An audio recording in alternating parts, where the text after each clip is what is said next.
MSNBC hosted a town hall event featuring Congresswoman Alexandria Ocasio-Cortez where she promoted the Green New Deal.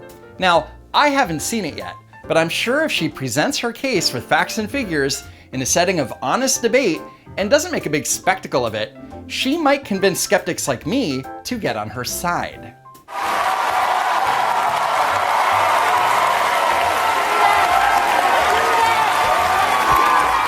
Or not, whatever.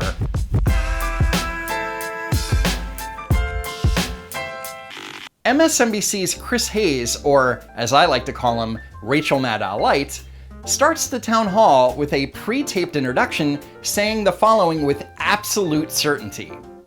If we don't radically transform our economy away from fossil fuels in the next decade, we are courting climate catastrophe. We are facing a national crisis. This is about American lives. Oh my God, we're all gonna die! The Green New Deal is a vision for reinventing American society around a new vision of a carbon-free economy that works for everyone.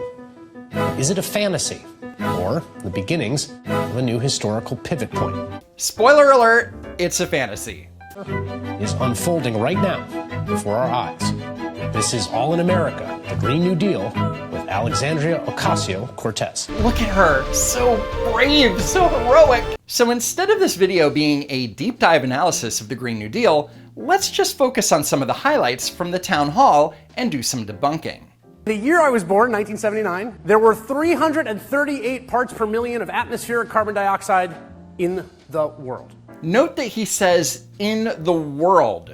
And as of 2017, it was 405 parts per million. But remember that this is a global statistic, and that number rises because it is a cumulative number. In 2018, the UN scientists issued a report, and they basically said, we have to get on this problem. If we'd gotten on it earlier, it would have been easy. If we started in 1979, we could have cut a little bit every year, or if we started in 1989 or 1999, but we didn't, and now we're here.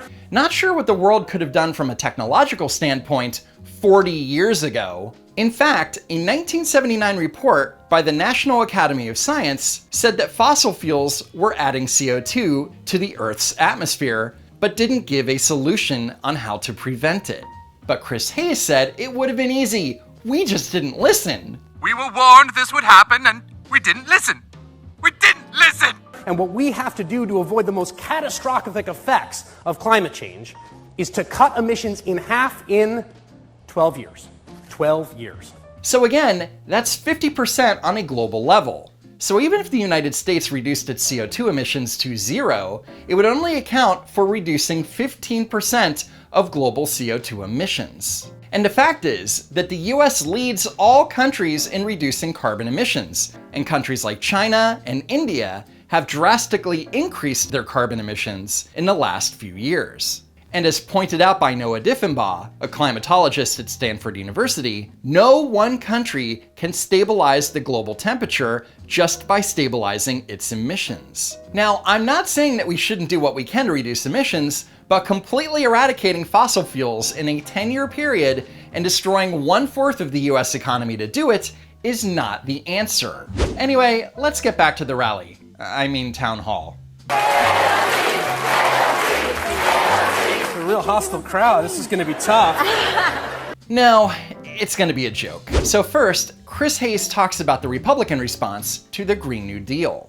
So we come out of the gate and say, no, jobs, industrial policy, like clean water, the whole thing. And the right just loses its mind. I mean, for sure. I don't know if you've noticed, but it is a 24-hour on Trump TV. It's a 24-hour in the conservative movement. It's 24-hour AOC GND. Like that's what it is. Yeah. Kind of like how MSNBC was 24-hour Trump-Russia collusion TV for over 2 years. Here on this show, really since the summer of 2016, we have covered the Russia angle on the candidacy and then the administration of the current president, probably more than anybody else in the national press, and I will admit that. Nah, not the same thing. But yes, the right did lose its mind, but with good reason. When the Green New Deal was launched, the Congresswoman's office released a GND FAQ that contained some interesting content. We set a goal to get to net zero rather than zero emissions in 10 years because we aren't sure that we'll be able to fully get rid of farting cows and airplanes that fast.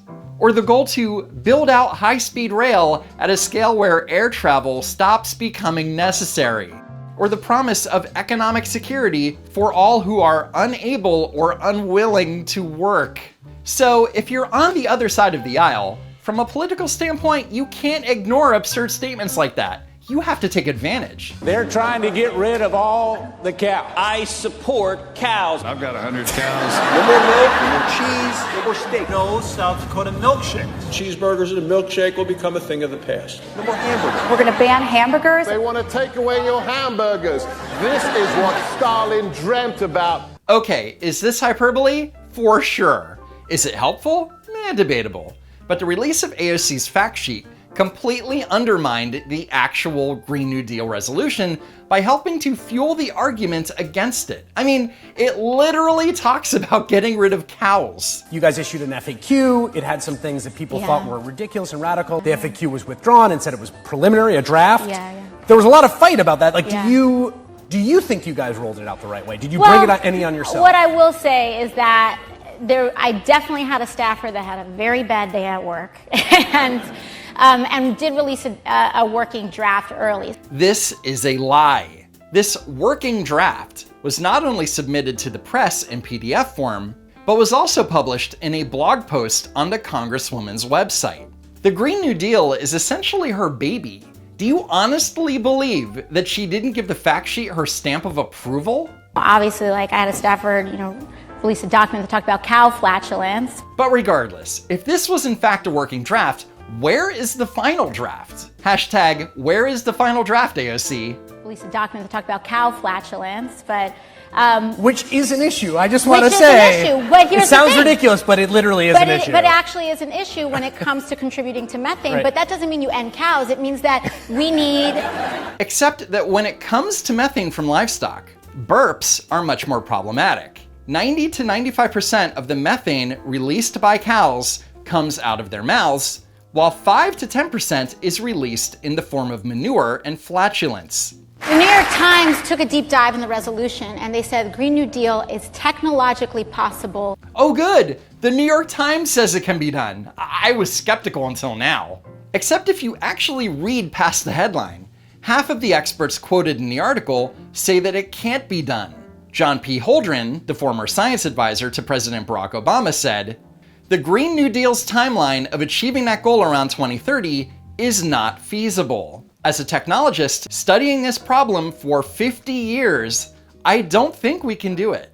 Ethan Zindler, the head of North American research at Bloomberg New Energy Finance, says, "That would be extremely, extremely difficult to do, verging on impossible, without causing some real harm to the economy." But sure, totally possible. And instead of giving solid figures as what the cost of the Green New Deal would be, she misdirects and talks about how the Republicans are criticizing her plan. And they wave this wand and they say, oh, it's gonna cost, $1 bazillion. Like, they sound like Dr. Evil, like $100 million. Of course, the AOC isn't gonna tell you how much it's gonna cost, but experts have estimated it would cost as much as $93 trillion over 10 years. So it might as well be $1 bazillion. $1 bazillion. So one of the town hall participants was former Congressman Bob Inglis, who had the nerve to point out the obvious. Last night, Donald Trump was in Michigan. There was a crowd that was really cheering for him. They were also chanting AOC sucks at some point, I think. And so, but what I'd ask you is, what's the difference between last night and tonight? This is the mirror image. And Bob Inglis is right. This wasn't a legitimate town hall. This was a rally for AOC and the Green New Deal. But the Congresswoman and the crowd strongly disagree. You guys are making his point when you do that, just FYI. Yeah. What I will say... what do you think about that? So here's what I think. We're actually talking about something substantive. We're not calling anyone names.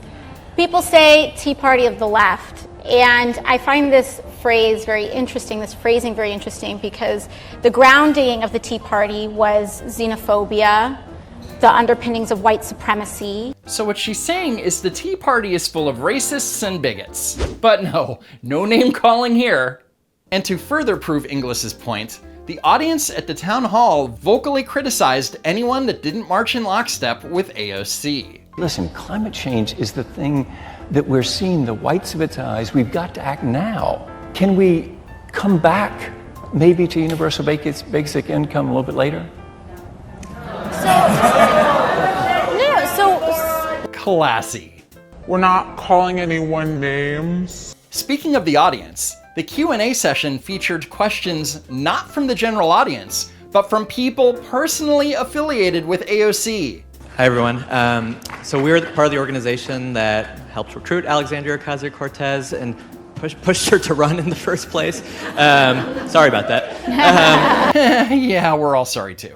My name is Varshini. I'm the executive director of Sunrise, and we are building a movement of young people to stop the climate crisis and create millions of good jobs for our generation. AOC has a cushy relationship with the Sunrise movement, and even stood with them during their sit-in at Nancy Pelosi's office. I mean, God forbid that AOC has to answer a legitimate question that might challenge her policy ideas. When you think about the Depression, right? Think about a crisis that's like at the door.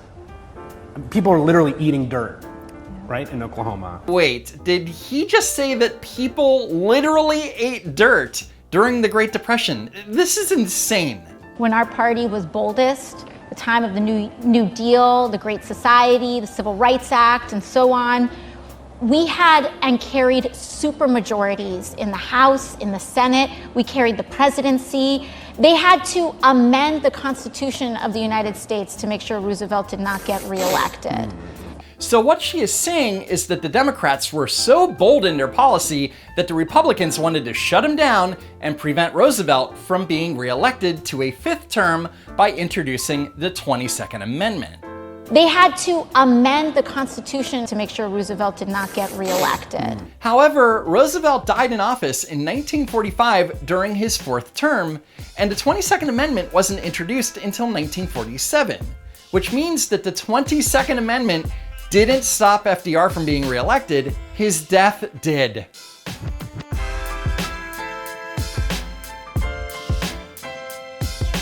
Thanks for watching, sharing, and hitting that like button. And if you haven't already, subscribe to the channel. Check out the links in the description, and then check out these videos that you may have missed. As always, I hope to see you next time.